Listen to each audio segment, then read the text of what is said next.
Masyarakat sekarang senengnya ngumpul-ngumpul, ternyata Bang Emok. Betul apa betul? Coba cung, siapa yang jadi nasabah Bang Emok? Ada yang ngacung nggak? Ya pelanggan semua. Nah untuk bilahimin dalik Indonesia ini ladang subur. Wa ma qali inna makailama ma apa banyak pengikuti hari ini. Makoli brokol wortel dan apa itu. Betul apa betul? Banyak itu mengikuti. Mana ada Rasulullah berbicara wa makoli kailama nggak ada. Mudah-mudahan umat Islam beres dari orang-orang yang memecah belah umat. Amin. Bismillahirrahmanirrahim. Assalamualaikum warahmatullahi wabarakatuh.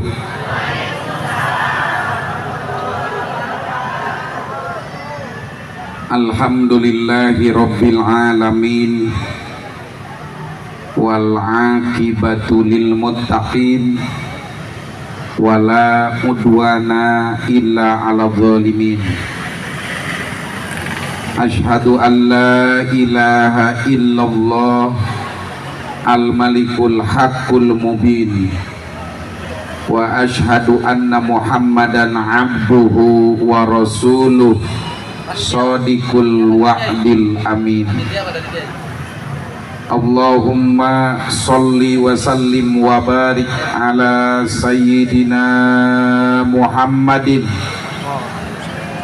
al-fatihi lima uglik wal khatimi lima sabak nasiril haqqi bil haqq wal hadi ila siratikal mustaqim wa ala alihi haqqa qadrihi wa miqdarihil azim.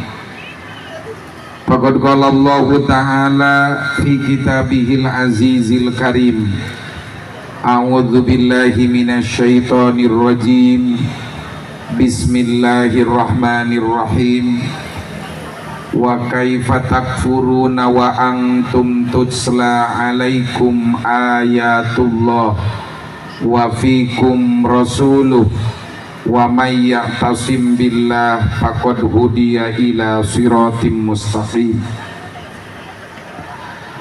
Wa qala ta'ala idza jaa nasrullahi wal fath wa ra'aitan nasa yadkhuluna fi dinillahi afwaja fasabbih bihamdi rabbika wastaghfir innahu kana tawwaba. Shadaqallahul adzim wa shadaqa rasuluhun nabiyul karim wa nahnu ala dzalika minasyahidin wa syakirin walhamdulillahi rabbil alamin. Hadratul kiram wal muhtaram, para kiai, terutama pimpinan Pondok Pesantren Rijalul God beserta seluruh santri, sahabat saya juga dari kota Cirebon. Nafa'an Allahu bituli hayati. Al-Mukarram Bapak Lurah Kelurahan Kenanga yang berkesempatan hadir, semoga sehat selalu, panjang usia, dan diberikan bimbingan amanah oleh Allah dalam rangka menjalankan tugas. Para ibu-ibu muslimat yang hari ini yang hadir mayoritas ibu-ibu, mudah-mudahan ini menjadi ibu-ibu teladan yang mampu melahirkan generasi solih dan solihat. Hadirin wal hadirat rahimakumullah. Pertama-tama marilah kita panjatkan puji dan syukur kehadirat Allah Subhanahu wa taala. Alhamdulillah di pagi hari ini Allah Subhanahu wa taala masih memberikan kita nikmat sehat, panjang usia, nikmat kesempatan, sehingga kita bisa berkumpul bersama dalam rangka menghadiri majelis ilmu yang diinisiasi oleh ibu-ibu jamaah jamiah, ibu-ibu muslimat, ibu-ibu patayat. Mudah-mudahan kebersamaan kita pada saat ini menjadi sebab turunnya keberkahan dari Allah Subhanahu wa Ta'ala. Amin. Salawat beserta salam semoga senantiasa Allah limpahkan kepada baginda kita Habibana wa Nabiyana Muhammad sallallahu alaihi wasallam. Ibu bapak hadirin wal hadirat rahimakumullah. Pertama dan yang paling utama saya menghaturkan silaturahmi. Mudah-mudahan silaturahmi ini sesuai dengan sabda Rasulullah, keberkahan rezeki dan panjang usia menjadi milik kita bersama. Amin. Rasulullah bersabda, man aroda ayyub satolahu fi rizkihi wa ayyun sa'alahu fi atharihi falyasil rahimahu. Barang siapa orang yang ingin diluaskan rizki, dipanjangkan usia, hendaknya perbanyak silaturahmi. Maka niat yang pertama hadir di tempat ini adalah niat silaturahmi. Yang kedua, ta'aruf. Bukan mungkin lagi Pak Lurah baru pertama kali bertemu dengan saya. Kata Rasulullah, di antara hak muslim ketika bertemu dengan muslim adalah ta'aruf. Ta'aruf itu saling kenal. Dan ini sesuai dengan arahan Allah. Ya ayyuhan nasu inna khalaqnakum min dzakarin wa untha wa ja'alnakum syu'uban wa qabaila lita'arafu. Wahai manusia, aku jadikan kalian bersuku-suku dan berbangsa-bangsa dari jenis kelamin laki-laki dan perempuan supaya kalian saling kenal mengenal. Ada peribahasa yang menyatakan tak kenal maka tak sayang. Orang kalau nggak kenal mana mungkin lagi rasa sayang. Namanya udah ada. Nama saya Nonop Hanapi. Agak asing Pak Lurah, karena Nonop itu seperti orang Eropa Timur. Ada Igor Belanov, Gary Kasparov. Dulu ada tukang catur paling hebat sedunia namanya Gary Kasparov. Jadi kalau catur lawan komputer itu dia lebih hebat ketimbang komputer. Jadi Nonop itu seperti orang Eropa Timur. Kalau Hanafi itu ngambil dari Imam Mujtahid Mutlak Abu Hanifah yang terkenal dengan Imam Hanafi. Jadi nama saya itu gabungan antara nama orang Eropa dengan nama orang Mekah, orang Timur Tengah. Saya nanya ke orang tua, kenapa namanya gabungan orang Barat dengan orang-orang Timur Tengah?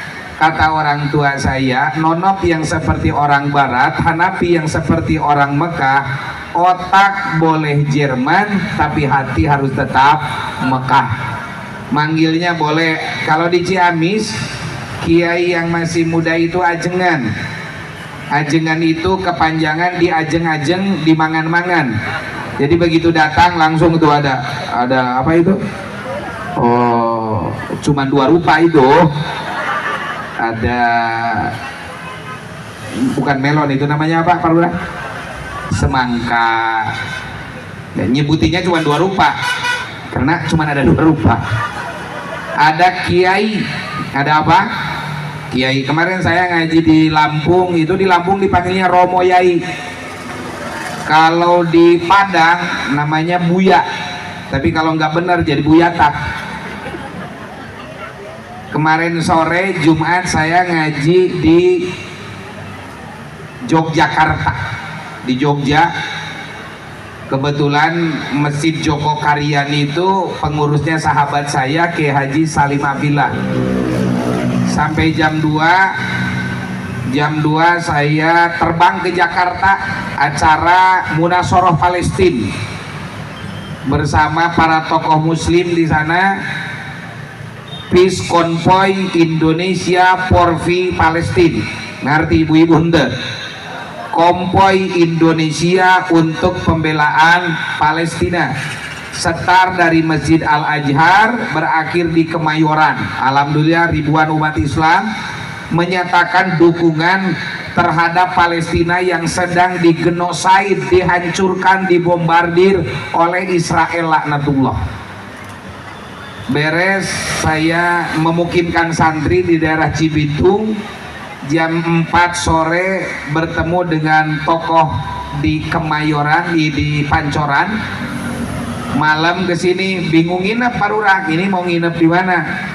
Alhamdulillah saya punya saudara, sahabat juga, namanya Kolonel Bayu yang menjadi Danrem, Komandan Korem di Cirebon.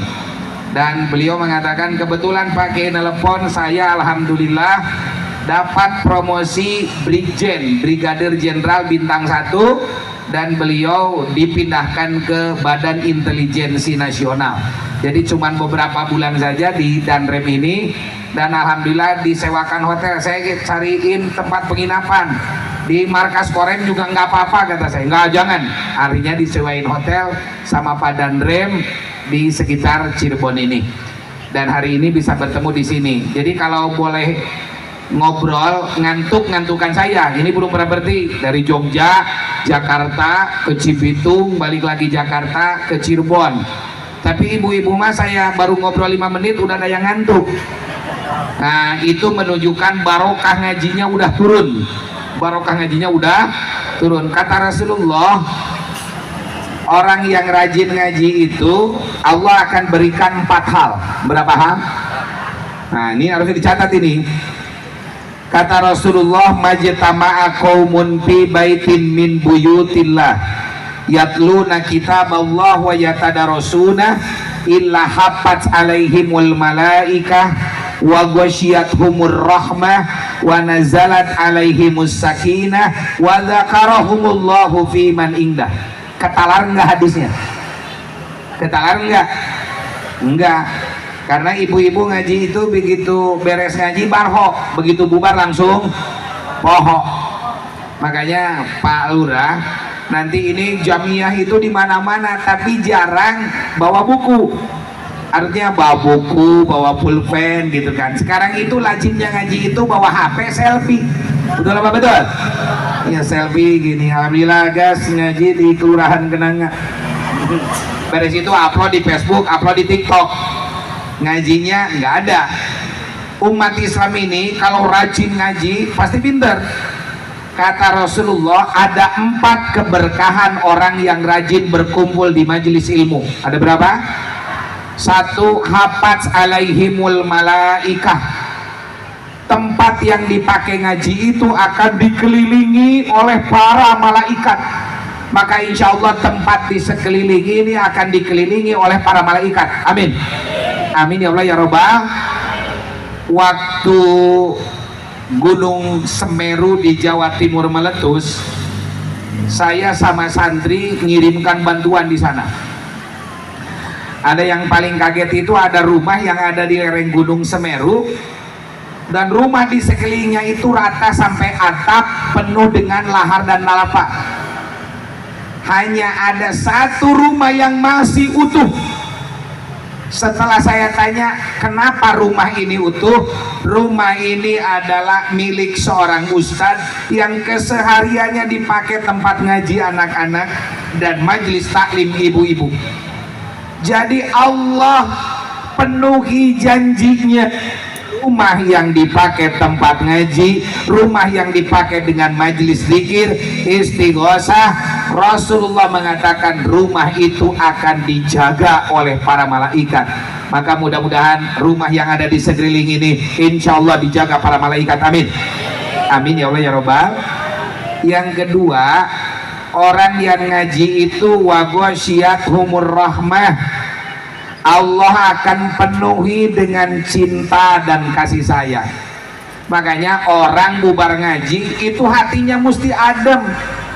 penuh cinta kasih sayang sesama tetangga, sama saudara, sesama muslim. Siap? Bersatu siap? Jangan sampai bubar ngaji orang jadi benci sama tetangga, bubar ngaji orang jadi hasud sesama muslim. Itu menunjukkan bahwa konten pengajian, materi pengajian bukan mempersatukan umat, malah memprovokasi. Mudah-mudahan masyarakat Kenanga bersatu, amin. Apalagi lurahnya ganteng, dilihat dari kejauhan ini mirip Pak Anies Baswedan apa Pak Prabowo ini, ganteng. Kita doakan mudah-mudahan nanti jadi camat, amin. Kalau camat calon mati udah pasti, mudah-mudahan karirnya naik, amin. Amin ya Allah ya Rabbal. Seneng punya pemimpin kayak ganteng kayak gini, insya Allah. Yang ketiga, barokah ngaji itu nazalat alaihimus sakinah, akan hadir ketenangan, tenang gitu.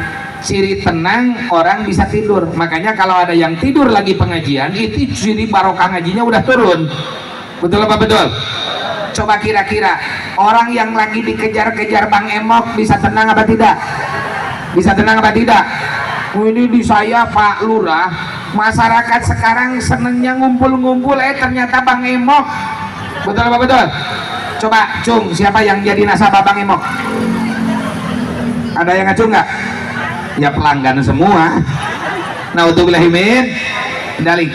Mudah-mudahan hadir di pengajian ini hatinya menjadi tenang, amin. Amin ya Allah ya Rabbal. Karena ngaji itu zikrullah.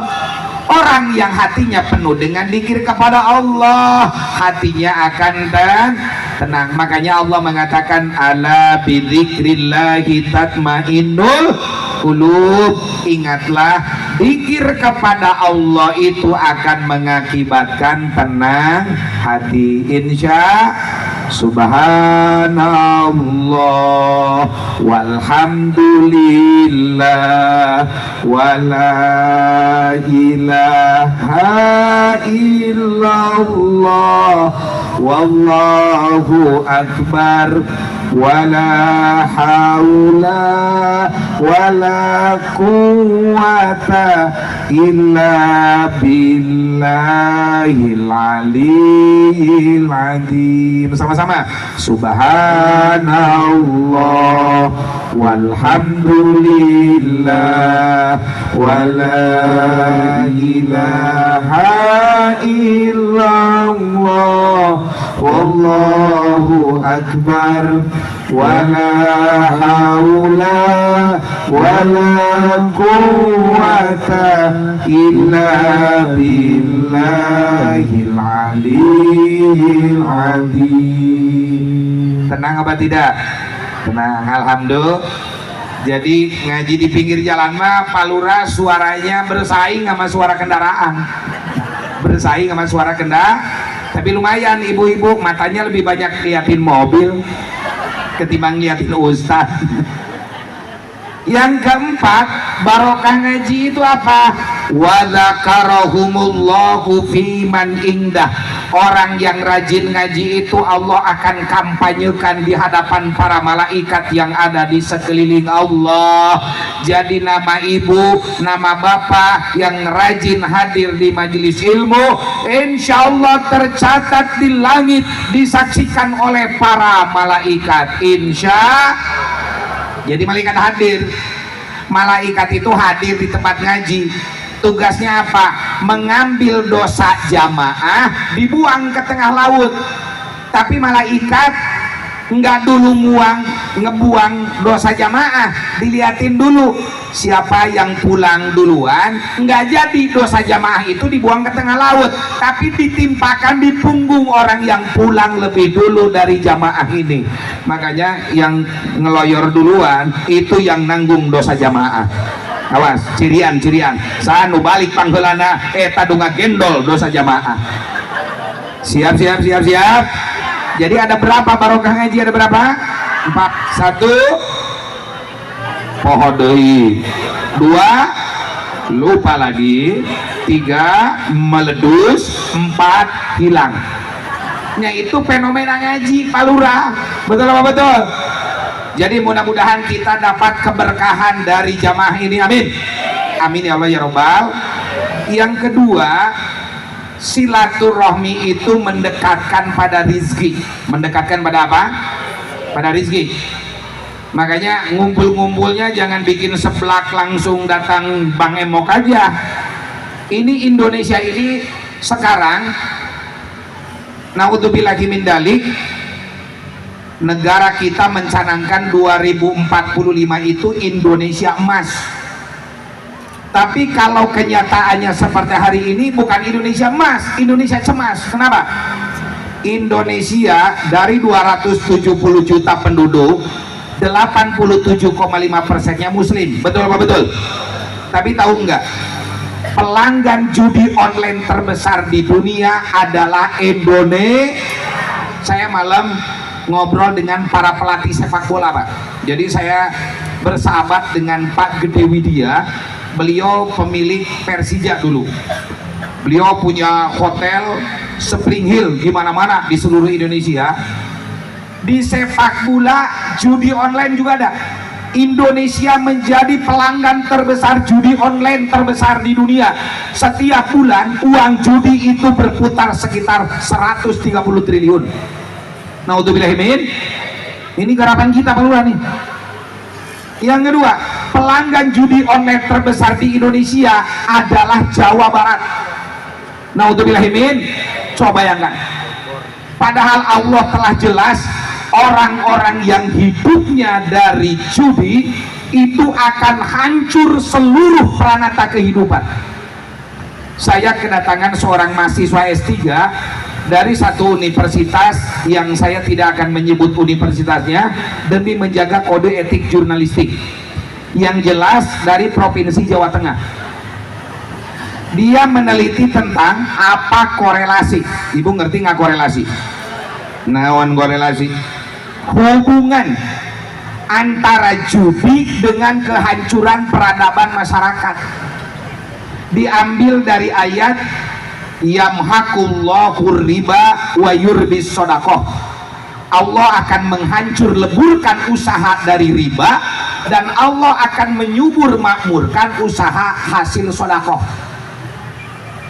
Ternyata Pak, setelah lulus doktor, dia datang lagi, Pak Kiai, yang menjadi objek penelitian saya satu kabupaten. Di kabupaten tersebut 85% masyarakatnya terlibat uang haram, bunga bank haram, ada bank emok, ada bank berdiri, bank lari, judi. Ternyata Pak Lurah, 75% kasus perzinahan ada di kabupaten tersebut terbesar di Jawa Tengah. Pembunuhan terbesar ada di kabupaten tersebut.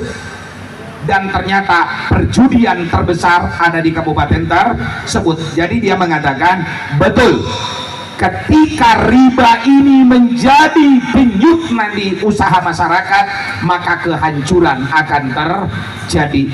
Fungsi pengajian itu harus ada sinergi antara aparat dengan ulama. Kenapa? Karena kalau aparat itu punya tanda tangan, betul apa betul? Kalau saya yang jadi presidennya, itu malam ketua apa itu PJTKI telah menyatakan bandar judi online itu namanya TEK. Kalau saya jadi presiden, tangkap TEK, udah beres, betul apa betul? Nah, mudah-mudahan Pak Jokowi di ujung pemerintahannya bisa melakukan satu hal untuk penyelamatan bangsa, menyelamatkan rakyatnya dari bahaya judi online, dari bahaya minuman keras. Allahumma sholli ala Sayyidina Muhammad. Amin. Amin ya Allah ya Rabbal. Allahumma sholli ala Sayyidina Muhammad. Mudah-mudahan silaturahmi ini jadi memudahkan kita, Allah berikan rizki, amin. Saya mau tanya, Ibu, kalau diucapkan rizki, apa yang mudah dipahami oleh Ibu? Wah, alhamdulillah dapat rezeki, apa? Duit. Otaknya duit melulu. Betul. Kata seorang ulama, idza utliqor rizqu fal musyara'atu ala dihni huwa al amwal. Apabila disebut kata rizki, maka yang paling mudah dipahami adalah duit. Adalah apa? Makanya mudah-mudahan sepulang dari pengajian ini Allah mudahkan duitnya, amin. Amin ya Allah ya Robbal. Jadi rizki yang pertama apa? Duit. Rizki yang kedua ilmu. Rizki yang kedua apa? Ibu, kalau bubar pengajian nggak ada air, nggak ada minuman, nggak ada makanan, tapi materi pengajiannya munel. Biasanya ibu banyak yang ngomel. Saya pengajian dari Palembang. Nah, saya itu ngabring pulang sama jamaah. Itu jamaah banyak yang ngomel, ngajinya enak tapi nggak ada makanan. Jadi kalau nggak ada makanan ngomel, padahal ilmunya banyak yang didapat. Kenapa? Karena kita tidak merasa ilmu itu rezeki. Padahal rezeki yang pertama materi, yang kedua apa? Ilmu. Makanya Rasulullah mensunahkan kalau kita minum air zam-zam baca doa, Rabbi zidni ilman warzuqni. Ya Allah, tambahlah aku ilmu, berikan aku rizki dengan pemahaman. Jadi orang bubar ngaji dapat ilmu tambahan, itu rezeki. Makanya kalau hirup pengen berkah, kata Rasulullah, jangan pernah satu hari pun kita tidak menambah ilmu. Maka Rasulullah mengatakan, ma'marrotsbi al-yaumu falam azid fihi ilman fala burika fidzalikal yaum. Tidak pernah lewat satu hari pun di hadapanku dan satu hari itu aku tidak menambah ilmu, fala burika fidzalikal yaum, maka hari itu tidak diberikan keberkahan ilmu. Insyaallah yang kumpul hari ini Allah mudahkan rezekinya, amin. Allah berikan rizki ilmu, amin. Amin ya Allah ya Robbal. Insya. Yang ketiga, rizki itu persaudaraan. Rizki itu apa? Ibu, jika kita tenang, rukun dengan tetangga, adem ayem dengan orang Islam, adem ayem dengan sesama bangsa, rizki bukan? Rizki bukan? Rizki, ibu, saudara di dalam Islam itu beda-beda ikatannya. Satu, ada saudara karena diikat dengan turunan nasab, anak, adik, lancek, mamang, uwa, aki, buyut, jangga wareng, udeg-udeg, gantung siwur, babat dalam, kacang roai. Itu ikatan saudara senasab. Mudah-mudahan kita ayam tengkrem bersama saudara seturunan, amin. Yang kedua, saudara seakidah.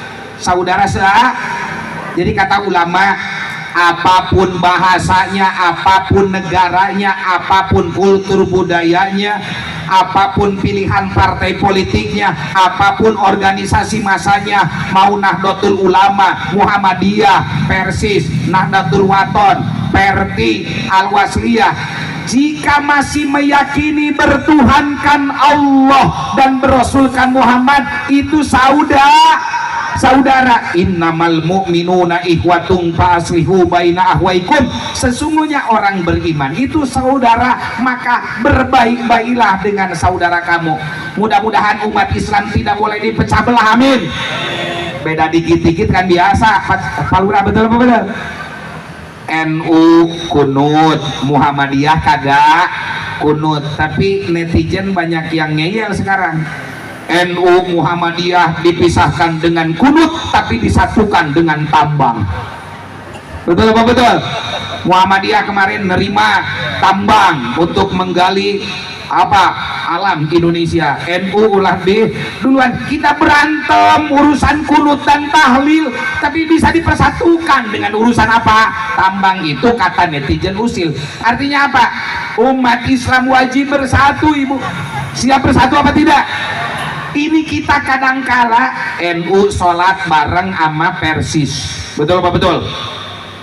Yang NU kayak kita kan begitu assalamualaikum langsung ngusap wajah. Kata orang Persis, "Weh, itu sejadah bersih tuh, kenapa mesti diusap wajah padahal nggak kotor?" Kata orang NU, "Saya mengusap wajah itu bukan karena kotor tempat sujud, liar liatin curugmu waktu tahiyat utak-utakan." Betul apa betul? Karena orang Persis tahiyatnya utak-utakan Pak Lurah. Jadi pada akhirnya sholat bukan husu, saling intip praktek ibadah antar ormas. Betul apa betul?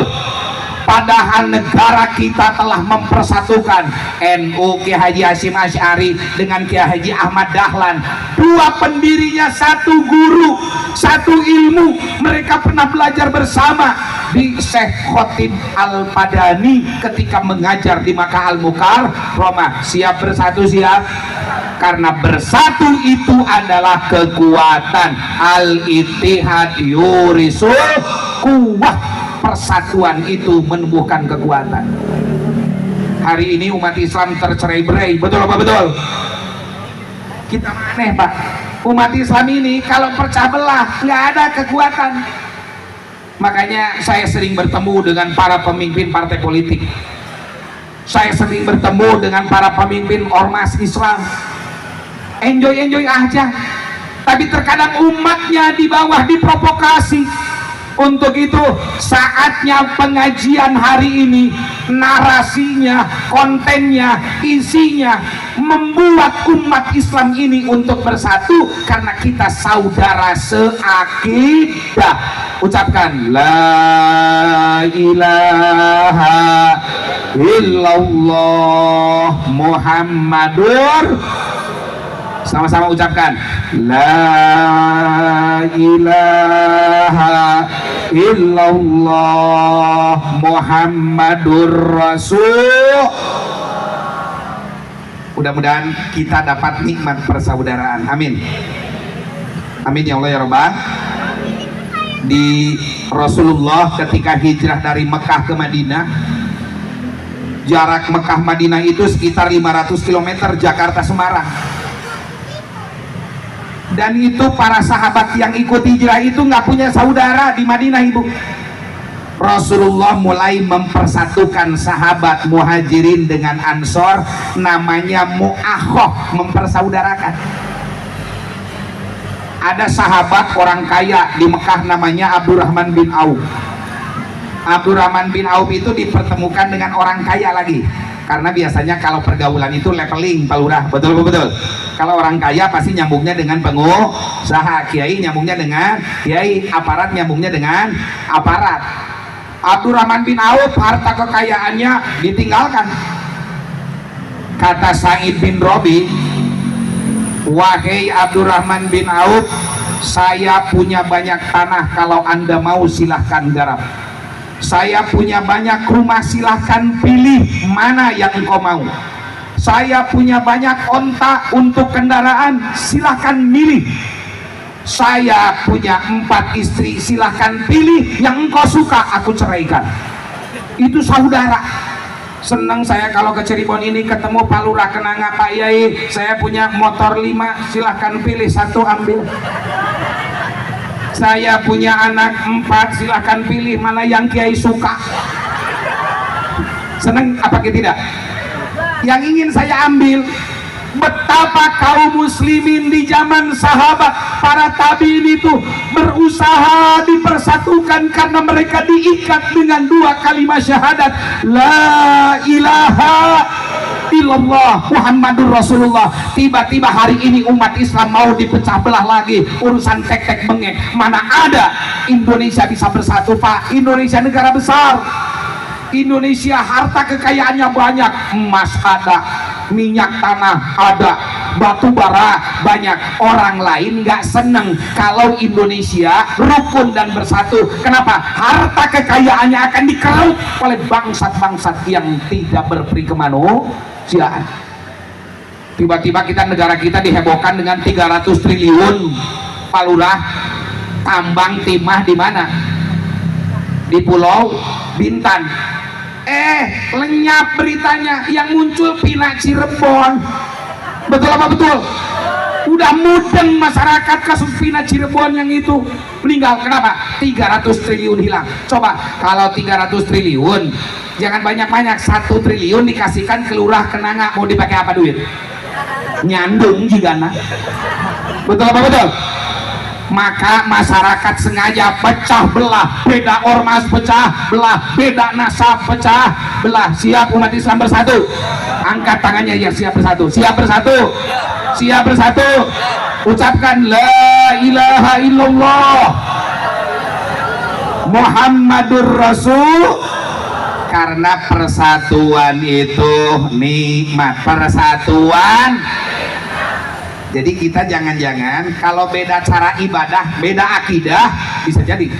Tapi beda cara ibadah mah ibu, imamnya juga ada Imam Syafi'i, Imam Hanafi, saya Hanafi, Maliki dan yang dekat nih.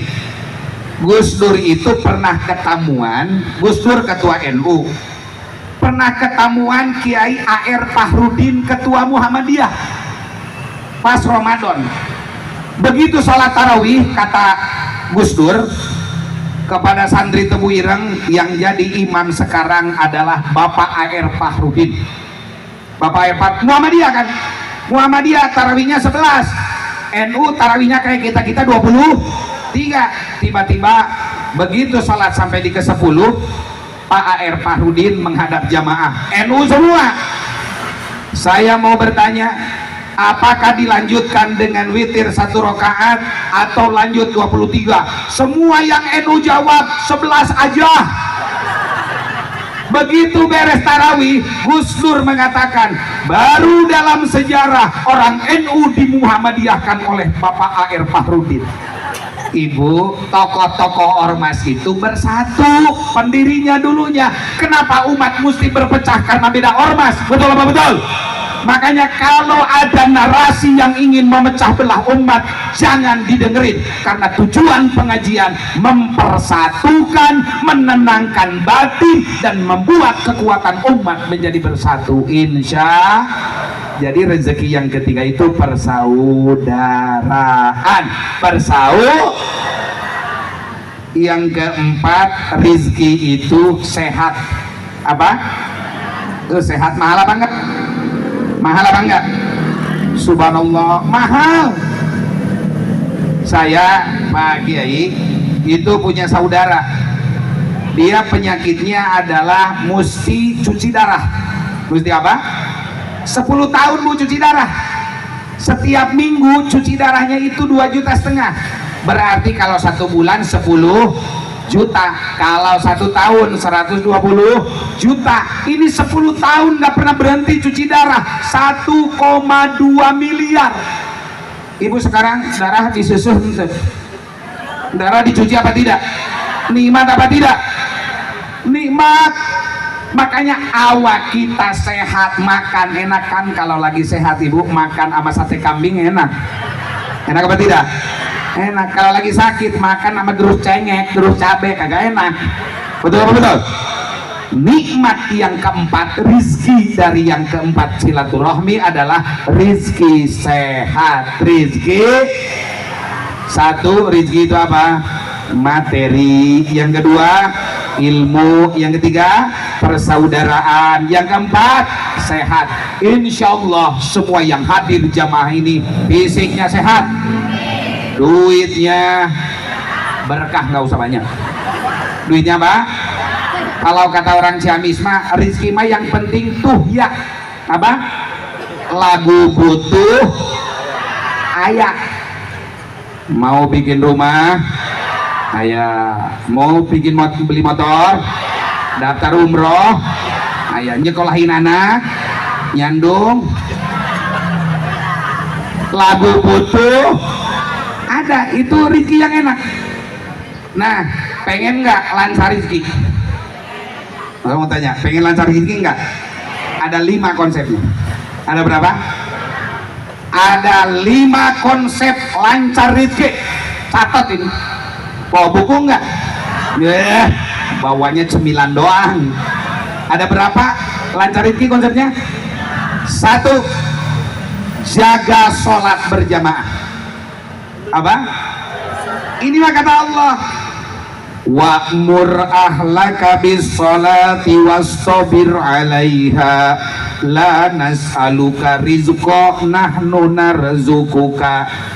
Perintahkan keluargamu, istrimu, suamimu, anakmu untuk sholat. Sabarlah ketika sholat. Aku tidak meminta rizki kepadamu, akulah yang memberi rizki kepada kalian. Jadi yang pertama, orang yang rajin sholat, orang yang menjaga waktu sholat, Allah akan mudahkan rizkinya. Percaya apa tidak? Coba ibu. Pak Lurah di kantor begitu terdengar Allahu Akbar, hentikan semua kegiatan. Pengajian begitu terdengar adzan, hentikan pengajian. Di sawah, di pasar, di kantor, dimanapun aktivitasnya, ketika suara adzan terdengar, hentikan. Ibu kalau dipanggil sama Pak Lurah untuk dapat bantuan PKH, bansos, itu dihentikan nggak aktivitasnya? Wow, pasti. Betul apa betul? Ibu kalau ada yang tidak kebagian roti laku PKH, protes apa tidak? Protes apa tidak? Protes. Ibu kalau ada yang orang nggak ngasih tahu tentang jadwal pengajian, protes apa tidak? Protes apa tidak? Wah, saya protes, nggak dikasih pengajian. Protes nggak? Karena hati kita terlalu materialis. Lakukan sholat itu tepat pada waktu. Inilah cara umat Islam ini akan bangkit. Cara umat Islam akan rizki itu lancar. Rizki itu lancar. Ini yang pertama. Ada satu kisah ibu. Ada seorang ulama besar namanya Imam Ahmad bin Hambal. Namanya siapa? Imam Ahmad bin Hambal, begitu dia perjalanan menuju Baghdad, tiba-tiba dia kemalaman. Dia kemalaman, sholat di masjid, beres sholat di masjid, dia tiduran di dalam masjid, tapi ternyata diusir oleh pengurus masjid. Akhirnya dia rebahan di emperan masjid, masih diusir juga. Awas jangan ini ancaman. Makanya tidak boleh ada tulisan di masjid, awas jangan tidur di masjid, jangan. Biarkan orang muslim itu rebahan di masjid, masjid dibikin enjoy, betul apa betul? Begitu naik ke masjid, jangan tidur di masjid. Wah, biarkan anak-anak bermain di masjid daripada anak-anak main dengan HP, dengan PS. Biarkan anak-anak main di masjid, dia malaikat kecil yang menjaga keimanannya. Betul? Akhirnya ada tetangga masjid yang melihat, wahai kipulan, wahai orang tua, istirahatlah di rumah saya. Akhirnya Imam Ahmad, ulama besar itu, dia masuk ke rumah dan tertidur di kamar. Tapi ketika tidur itu Imam Ahmad bin Hambal tidak bisa tidur. Kenapa? Sebab yang punya rumah itu ternyata adalah punya pabrik roti. Jadi dia ngerjakan roti. Begitu dia habis bikin adonan roti, dia sholat sunat sambil berzikir terus, subhanallah, astagfirullah, la ilaha illallah, sehingga dia terganggu Imam Ahmad bin Hambal. Tepat jam 12 malam dia keluar. Wahai kibulan, kenapa anda keluar? Saya nggak bisa tidur. Kenapa? Rame di sini, terdengar suara apa? Mobil yang lalu lalang. Rame, gaduh dengan orang yang bikin roti. Kata Ahmad bin Hambal, tapi yang saya kaget, kenapa saya lihat anda setiap bikin adonan sholat, terus saya melihat lisan anda tidak pernah berhenti membaca zikir, tahmid dan tahlil. Kata si pembuat roti, saya ini sudah bertahun-tahun doa saya selalu diijabah oleh Allah. Urusan hutang, rezeki lancar. Tetapi ada satu permintaan yang Allah belum kabulkan kepada saya. Apa? Saya ingin dipertemukan dengan seorang ulama besar namanya Ahmad bin Hambal. Karena pada saat itu belum ada Facebook, Bu, belum ada TikTok, belum ada Twitter, jadi nggak kenal. Permintaan, kenapa kamu ingin bertemu? Saya banyak mendengar tausiah, saya banyak membaca tulisannya, tapi saya ingin bertemu dengan orangnya. Selama 30 tahun saya berjamaah dan zikir kepada Allah, baru itu rizki bertemu dengan Ahmad bin Hambal. Saya belum diijabah. Akhirnya kata Ahmad bin Hambal, doamu sudah diijabah. Maksudnya, Anda telah berada dengan orang yang engkau pinta kepada Allah. Jadi siapa? Saya adalah Ahmad bin Hambal. Akhirnya antara Ahmad bin Hambal dengan sang penjual roti itu saling berangkulan sambil bertakbir berkali-kali. Kenapa? Allah memberikan rizki yang mudah, Allah mengijabah rizki, dipertemukan dengan ulama besar. Kata kunci rizki mudah adalah sholat 5 waktu. Sholat 5 waktu. Ini yang pertama. Ibu udah ngantuk belum? Terus tuduh bacaan. Ini ngajinya belum ini. Baru jam 11. Biasanya sabar aja ngaos nak. Dan wah 3 jam tuh bang obat. Yang kedua, kunci lancar rezeki itu adalah tawakal. Apa? Tawakal. Kata Allah, wa may yatawakkal 'alallah fahuwa hasbuh. Orang yang bertawakal kepada Allah, Allah akan cukupkan rezeki. Ibu, yang namanya tawakal itu dia berusaha semaksimal mungkin, hasilnya diserahkan pada Allah. Saya itu begitu berangkat ke Jogja naik kereta, Pak, dari Ciamis. Di kereta saya live TikTok, mohon doa kepada jamaah, terus bla bla bla bla ngobrol. Saya cuma bawa ongkos untuk ke Jogja, tapi kalau tiket pesawat itu sudah booking, cuman untuk jajan belum ada. Begitu live TikTok, ada yang ngobrol, Pak Kiai mau kemana, semoga sehat. Oh, kita ketemu di Jogja. Nggak bisa, saya Jumat sore harus terbang ke Jakarta.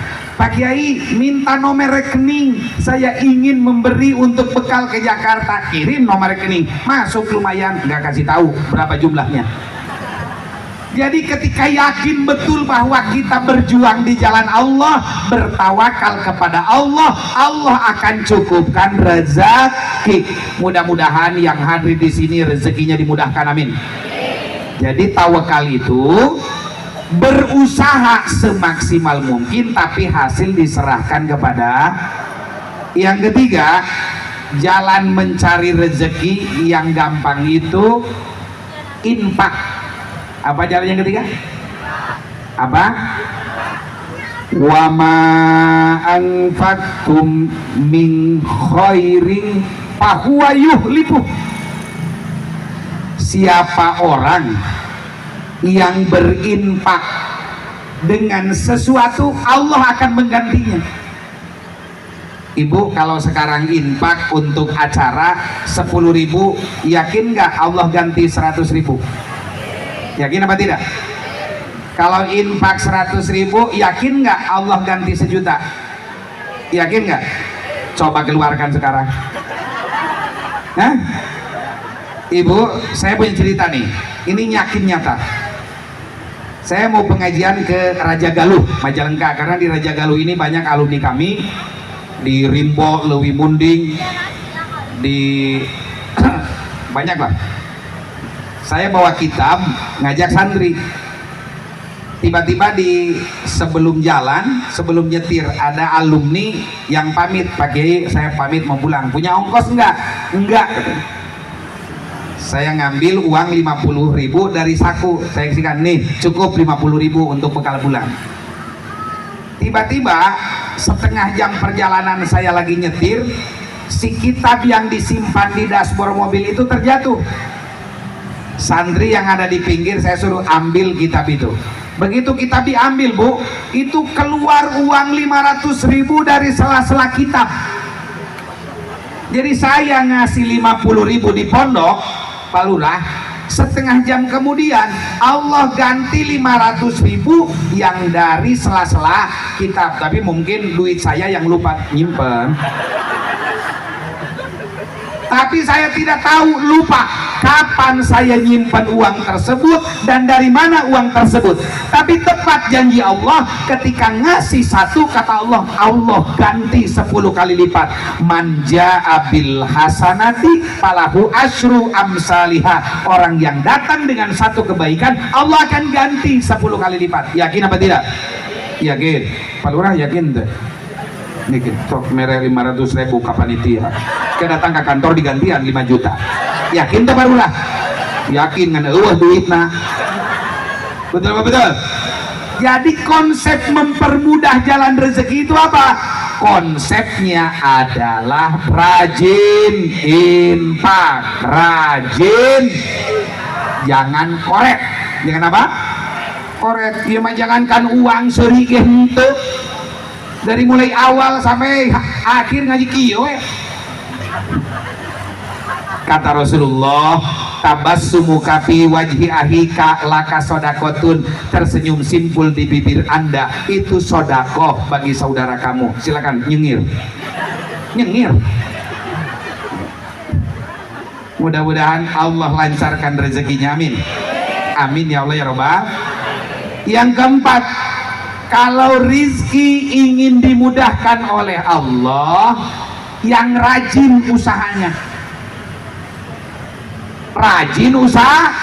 Lihat dalam surah Maryam, wa huzziya ilaiki bizid'in nahlati tusakit alaiki rutobang janiyah. Siti Maryam menggerak-gerakan dahan kurma, lalu buahnya jatuh di pangkuannya. Ulama ahli tafsir menafsirkan, orang banyak datang rezeki karena banyak jalan usaha. Jalan usaha. Pak Lurah, Pak Kiai, di Ciamis itu ada seorang pengusaha material, namanya Mega Baja. Itu lebih dari 300 toko dari mulai Banten sampai Surabaya. Hartanya di atas 3 triliun. Sekarang bikin masjid di Ciamis, luasnya itu 100 meter kali 40 meter, 4 lantai. Tanahnya 60 hektar diwakafkan semua untuk pesantren. Oh ajib, ajib, istrinya 3. Mau hebat, sehebat-hebat kan.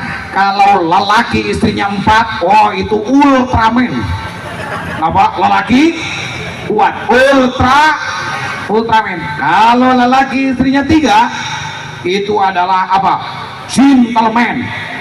Gentleman. Kalau 2, Superman. 1, cemen. Kalau belum laku, no comment. No comment. Ibu, boleh nggak suaminya kawin lagi? Lu hebat ibu. Hebat. Jadi ibu, mudah-mudahan di sini banyak rezekinya, amin. Amin ya Allah ya Robbal. Rezeki paling gede itu di mana? Dagang. Di mana? Kalau jadi PNS macam Pak Lurah, dikit gajinya, betul kan? Dikit. Jadi PNS itu kecil. Makanya kalau ada pegawai negeri duitnya banyak, tiba-tiba patut dicurigai. Kenapa? Lawang ukurannya udah jelas. Betul apa betul? Kecil itu ada ukurannya. Beda dengan dagang. Ini kenapa yang membedakan Cina dengan Indonesia.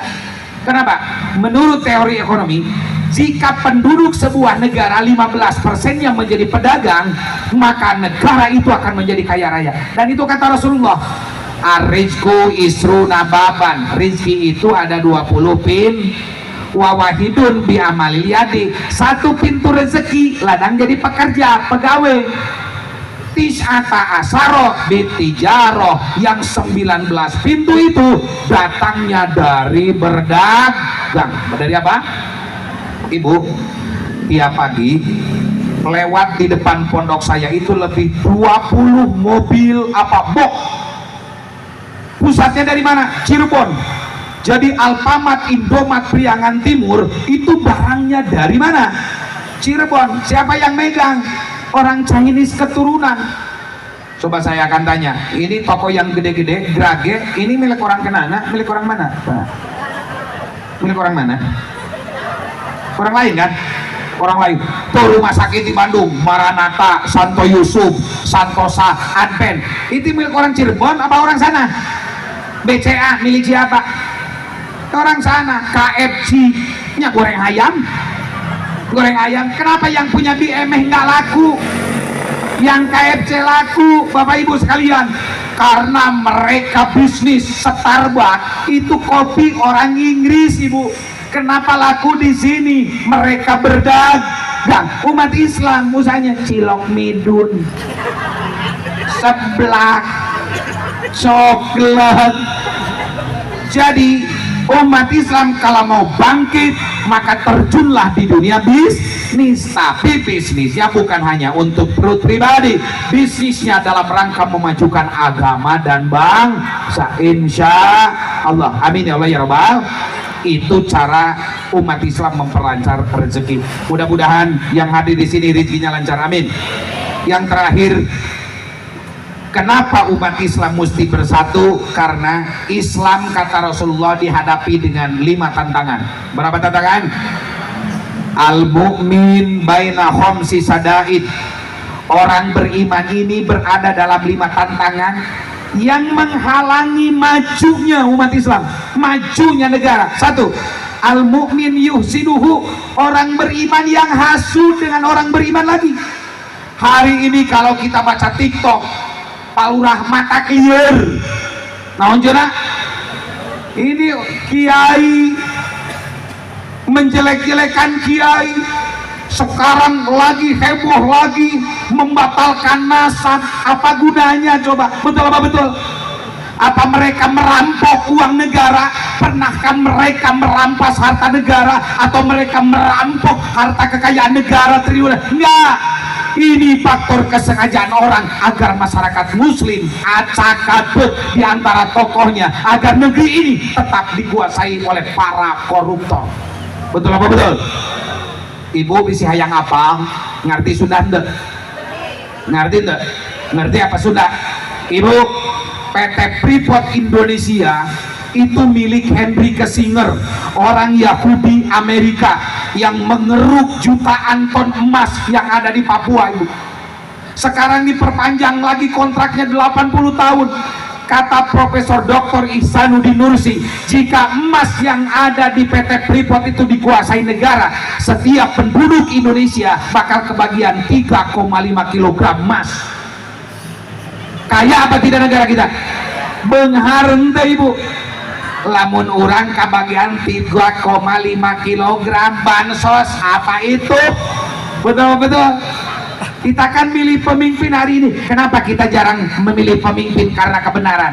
Hari ini pemimpin cerdas, soleh, nggak didukung. Kenapa? Yang didukung yang ngasih duit. Makanya banyak toko-toko bawa umat, jual umat, uncal, usaha nipu caleg. Betul apa betul? Otaknya kata Ihsanuddin Nursi, jika negeri ini mampu menguasai seluruh sumber daya alamnya, rakyat sejahtera. Kemarin saya di bandara ketemu dengan seorang angkatan laut.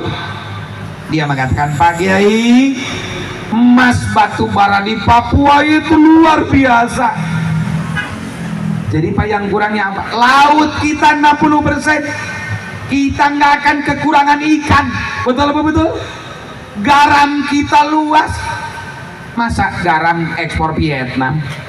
Betul apa betul? Tepung tapioka di mana-mana. Kok yang jual tepung ke kita siapa? Vietnam. Yang dibutuhkan oleh negeri kita adalah manajerial, dirijen yang mampu mengelola harta kekayaan negara demi sebesar-besarnya kemakmuran rakyat. Amin. Amin ya Allah ya Rabbal. Ini siapa yang bikin? Nanti mah harus orang kenanga. Amin. Aqua itu PT Danone, perusahaan Perancis. Padahal sumber airnya di Gunung Salak. Betul apa betul? Kata Undang-Undang Dasar pasal 33 ayat 1, seluruh harta kekayaan negara harus dikuasai, dikelola oleh negara untuk sebesar-besarnya kemakmuran rakyat. Makanya kalau saya nanti diundang ngaji lagi, jangan yang seperti ini, sungguhnya cukup dugan. Kenapa mu? Siap semuanya, siap? Insya betul apa betul? Kita makan hari tibatur, beli dari tetangga nganjuk, makanya warung tetangga semakin bangkrut. Mudah-mudahan umat Islam bersatu, amin. Saya mah pengen para tokoh bersatu, NU, Muhammadiyah, habaib, ulama bersatu, Islam akan menjadi kuat insya. Yang kedua, tantangan umat Islam, an-nafsu tunazi'u, nafsu yang selalu menggoda. Ibu enaknya kalau jam 3 dengar suara tahrim di masjid dengan panggilan bantal, mana yang diikuti? Bantal apa tahrim? Bantal apa tahrim? Bantal. Betul? Habis sholat maghrib antara baca Quran dengan lihat WhatsApp di HP, mana yang lebih sering? Mana yang lebih sering? WhatsApp. Betul apa betul? Habis pengajian antara resume pengajian dengan selfie, sekarang mana yang lebih sering? Jadi sekarang ini musim penipuan Pak Lurah. Kenapa? Begitu banyak orang foto selfie masukkan ke Instagram, wajahnya itu glowing kayak tomat apel. Begitu ketemu di pengajian kayak cangkang salak. Makanya jangan cari jodoh di Facebook, penipuan. Betul? Makanya ke suami-suami jangan kasih HP istri yang Android, kasih aja Nokia yang seperti tulang pantoh. Yang penting bisa SMS dan telepon. Betul apa betul? Kenapa? Kompas menyatakan 75% keretakan rumah tangga dimulai dari media sosial. Betul? Betul? Tuh unggut-unggutan ngaku. Jadi kita tantangan umat Islam itu nafsu. Yang ketiga, tantangan umat Islam itu apa? Tantangan umat Islam itu adalah al-mu'min yuhsiduhu, al-munafik yubghiduhu. Orang munafik yang selalu benci umat Islam untuk bersatu. Selalu ada di setiap zaman orang-orang yang memprovokasi umat Islam ini agar berpecah belah. Betul apa betul? Sekarang kan yang diikuti itu ya yang macam-macam. Indonesia ini ladang subur. Wa ma qali'inna ma apa banyak mengikuti hari ini. Makoli brokol, wortel dan apa itu. Betul apa betul? Banyak itu mengikuti. Yang mana ada Rasulullah berbicara wa makoli kailama nggak ada. Mudah-mudahan umat Islam beres dari orang-orang yang memecah belah umat. Amin. Yang keempat, yang dihadapi umat Islam ini siapa? Asyaitonu yudilluh, setan yang selalu menyesatkan umat. Banyak hari ini orang-orang ngaku jadi nabi, nggak ada lagi nabi setelah Rasulullah Muhammad. Betul apa betul? Di Garut ada namanya Sukiman ngaku jadi nabi. Mosok Sukiman jadi nabi? Katanya di Cirebon ada juga Tugimin. Nggak enak banget baca sholawat ya sallallahu ala Tugimin. Banyak orang ngaku-ngaku jadi nabi. Di Jakarta tukang rias pengantin Lia Edan ngaku jadi nabi. Katanya dia temannya malaikat Jibril, minta izin ke Jokowi untuk landing di atas Monas. Malaikat landing di atas Monas. Bahkan ada tuh Ahmad Musodik ngaku menerima wahyu di Gunung Salak. Masa wahyu di Gunung Salak? Dan dia ditangkap oleh polisi. Kata polisi, ini Nabi, iya. Udah ketemu dengan Lia dan Jibril? Belum. Masa Nabi belum ketemu dengan malaikat Jibril? Jadi paling gagah itu polisi Jakarta bisa nangkap malaikat Jibril. Ini akhirnya yang terakhir yang menyesatkan umat ini orang-orang kafir yang selalu memerangi umat Islam. Lihatlah bagaimana Israel menghancurkan umat Islam. 95% umat Islam kehilangan rumah. Tidak ada masjid yang utuh. Rumah sakit Ashifa yang dibangun masyarakat Indonesia dibombardir, Ibu. 350.000 kaum muslimin di jalur Gaza rata dengan tanah, tidak makan, kekurangan air. Adakah hati kita empati untuk saudara kita? Kita doakan mudah-mudahan umat Islam bersatu, amin. Demikian, mudah-mudahan ada manfaatnya, mudah-mudahan Allah mempersatukan hati kita, amin. Amin ya Allah ya Rabbal alamin. Saya doakan Pak Lurah mudah-mudahan diberikan sehat umur, panjang usia. Para kiai mudah-mudahan oleh Allah diberikan kebeningan hati untuk tetap bersatu di dalam dakwah. Para jamaah rajinlah ngaji, insya Allah keberkahan rezeki akan datang menghampiri kita, amin ya Allah ya Rabbal alamin.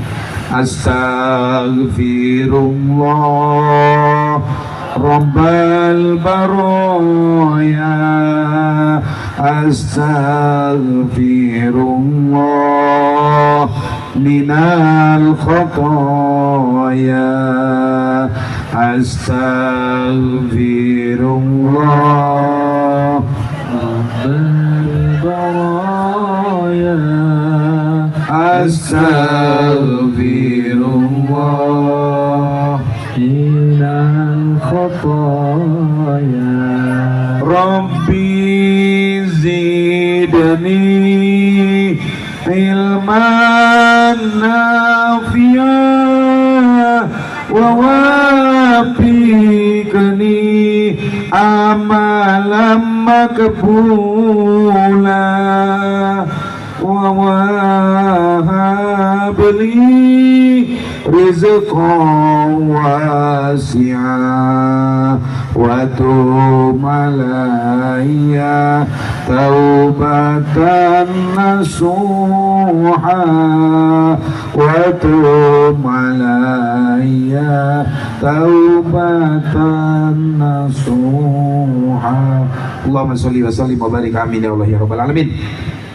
Alhamdulillahirabbil alamin, hamdan syakirin, hamdan na'imin, hamdan yuwafi ni'amah wa yukafi mazidah. Ya Rabbana lakal hamdu kama yanbaghi li jalali wajhikal karimi wa adimi sultani. Allahumma innaka ta'lamu anna hadhil quluba qad istama'at ala mahabbatik wal taqat ala ta'atik wa ta'ahadat ala da'watik wa tawahadat ala nusrati syariatik. Fawathikillahumma rabitataha wa addim mudaha wahdiha subulaha wa amla'aha binurikal ladzi la yahbu wasrah suduruha bi faidil imani bik wa jamili tawakkuli alaik wa ahiha ala ma'rifatik wa amitha ala syahadati fi sabilik innaka ni'mal maula wa ni'man nasir. Allahumma anzil alaina ma'idatan minas sama'i takunu lana idan li awwalina wa akhirina wa ayatan minka warzuqna wa anta khairur raziqin. Allahumma inna nas'aluka husnal khatimah, Allahumma inna nas'aluka husnal khatimah, Allahumma inna nas'aluka husnal khatimah wa na'udzubika min su'iha. Allahumma ij'al akhira kalamina fid dunya qaula la ilaha illallah Muhammadur Rasulullah. Rabbana atina fid dunya hasanah wa fil akhirati hasanah wa qina adzabannar. Subhana rabbika rabbil izzati amma yasifun wa salamun alal mursalin walhamdulillahi rabbil alamin. Bisirril Fatihah. A'udzubillahi minasyaitonir rajim. Bismillahirrahmanirrahim. Alhamdulillahirabbil alamin arrahmanir rahim maliki yaumiddin. Iyyaka na'budu wa iyyaka nasta'in ihdinas siratal mustaqim siratal ladzina an'amta 'alaihim ghairil maghdubi 'alaihim waladdallin. Amin. Wallahul muwaffiq ila aqwamit thoriq. Assalamualaikum warahmatullahi wabarakatuh.